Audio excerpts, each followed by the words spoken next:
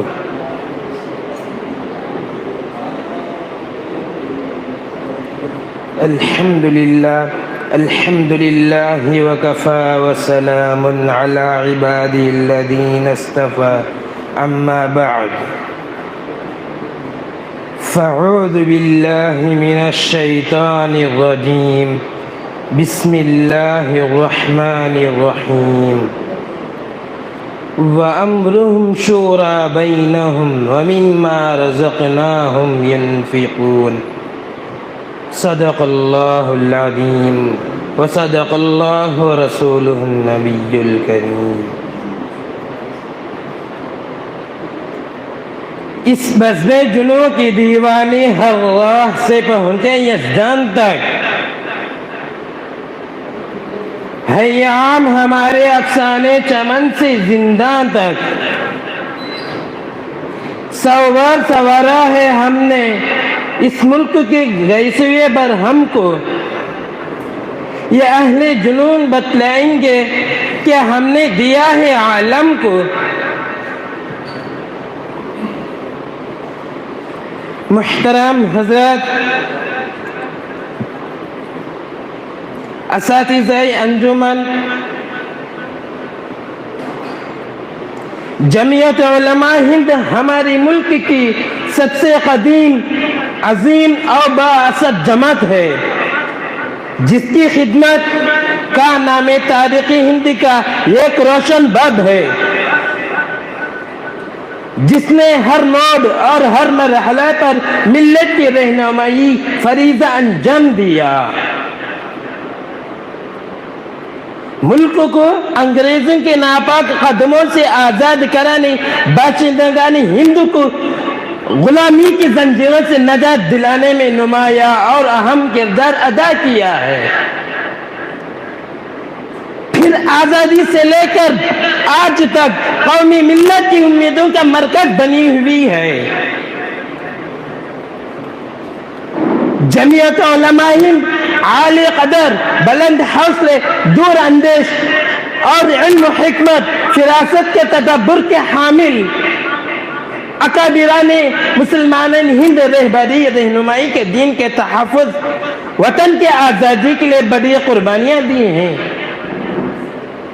ملت اسلامی نے ہمیشہ جمعیت علماء ہند پر اعتماد کیا، اس کے فیصلوں کا خیر مقدم کیا، اس کی صدا پر لبیک کہا. ملک میں رونما ہونے والے نت نئے حالات، مشکلات کے سلسلے میں جمعیت علماء نے ہر وقت ایک اہم مثالی قدم اٹھایا اور بعد مخالف کا سامنا کیا. ملک ملت کی حفاظت کے لیے، سلامتی کے لیے تاریخی ساز انقلاب کے آفرین جد و جہد کی. وطن عزیز انگریزوں کے غلامی میں جھگڑا ہوا تھا، اس کے آزادی کے لیے علماء کرام کی قربانیاں جان وطن کی بازیاں ہیں.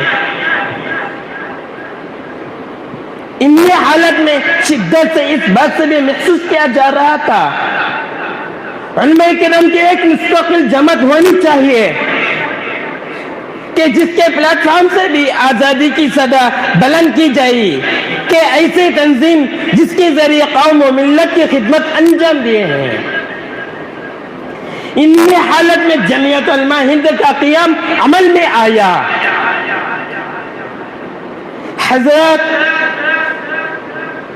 علماء کرام نے جن کاندھوں پر قوم ملت کی اہم ذمہ داری ہے اور وارث نبی ہونے کا شرف عزت ان کو ملا ہے، لہذا ان کی ذمہ داریاں بھی جدا ہوتی ہے اور حالت تقاضوں سے لحاظ سے ان کا خدمت کا دائرہ وسیع ہو جاتا ہے. قال اللہ و قال الرسول کا درس دینے والے، وقت ضرورت میدان عمل میں جہد مسلسل کرنی پڑتی ہے اور بعد مخالف کے آگے دیوار مضبوط بن کر کھڑے ہونے کی ضرورت بھی ہوتی ہے۔ الحمدللہ علماء کرام شروع ہی سے مختلف محاذوں کی قوم کی خدمت انجام دی ہیں اور سیرت رسول صلی اللہ علیہ وسلم ہر موقع کی بھرپور رہنمائی بھی کرتی ہے۔ اسی کی روشنی میں علماء نے وقت کے تقاضوں کے مطابق ہر میدان میں اپنے کارنامے سبق کیے ہیں۔ سامعین کرام، جن علماء کرام عیسائیت کا جنازہ نکلنے میں کھاندہ دیا تھا، انگریزی کی اقتداء کی راہ میں خلل اندازی کوشش کی تھی، ان میں سے کسی کو بخشا نہیں گیا، یا تو ان کو گرفتار کر کے کالے پانی بھیج دیا گیا یا جیل۔ علماء نے بظاہر اپنے مذہب کی مدافعت یہ خطرناک کا اقدام کیا تھا، لیکن آپ بنظر غیر اس جد و جہد اسباب و علل کی روشنی میں غور کریں، یقیناً آپ اس نتیجے پر پہنچیں گے۔ اگر علماء نے عیسائیت کا طوفان نہ روکا ہوتا تو ہندوستان دوسرا اندلس بن کر رہ جاتا ہے۔ یہ علماء کا اتنا بڑا کارنامہ ہے، تاریخ ہند اس کو کبھی فراموش نہیں کر سکتا۔ علماء کی ایک سیاسی زندگی کا ایک روشن باب اور ان کی سیاسی کے بصیرت بے مثال شہکار ہے۔ جمعیت علماء ہند کو اللہ تعالی نے شروع ہی سے صاحب دل اور صاحب فکر اکابرین سے نوازا تھا، جن کے خلوص للہیت اور درد کر نے اس ملک میں مسلمانوں کی شناخت باقی رکھنے اور ان کے شعائر کو محفوظ رکھنے کا بڑا کام کیا۔ انہوں نے بے لوثی کے ساتھ قوم و ملت کے لیے خدمت کے لیے ایک مضبوط سہارا بن کر کھڑے ہیں۔ وہ اپنی ذات بلکہ انسانیت کے فلاح کے لیے جیتے تھے، اور جن کی زندگی کا نصب العین بندگان خدا کی راحت رسانی تھا، اس کے لیے انہوں نے قید بند کی صعوباتوں کو جھیلا، پھانسی کے پھندوں میں چوما، توپوں کے دہانے کھڑے ہو کر جسم کو چھلنے کروانے کے لیے تیار ہو گئے، ظلم و ستم کو ہر نئی سزا کو قبول کیا، لیکن کبھی ملک و ملت سے بے وفائی نہیں کی، انسانیت کے بھلائی سے پیچھے نہیں ہٹے۔ اکابرین جمعیت میں جن حضرات نے بطور خاص سیاست میدان میں سیاست بے مثال کارنامے انجام دیے، ان میں حضرت شیخ الہند رحمت اللہ علیہ کو یہ اعزاز حاصل ہے کہ آپ عالمی شہرت یافتہ دینی عظیم درسگاہ دارالعلوم کے دیوبند کے پہلے طالب علم ہیں۔ چنانچہ 15 محرم 1283 ہجری مطابق 30 میں 1886 بروز پنجشنبہ چھتے کی قدیم مسجد میں ایک انار کے درخت میں سایہ نہایت کے ساتھ کسی رسمی تقریب یا نمائش کے بغیر دارالعلوم کے افتتاح عمل میں آیا۔ حضرت ملا محمود دیوبندی رحمت اللہ علیہ کو جو علم و فضل میں بلند پائے عالمی دین تھے، استاد مقرر کیا گیا۔ شیخ الہند رحمت اللہ نے حضرت محمود حسن دارالعلوم دیوبند کے اولین شاگرد تھے، جنہوں نے استاد کے سامنے کتاب کھولی۔ عجیب اتفاق ہے، استاد اور شاگرد دونوں کا نام محمود تھا۔ حضرت شیخ الہند رحمت اللہ علیہ نے ایک بڑا احسان مسلمان ہند پر ہے، انہوں نے اپنی زندگی کی آزادی کے لیے ایک بڑا حصہ نچھاور کر دیا۔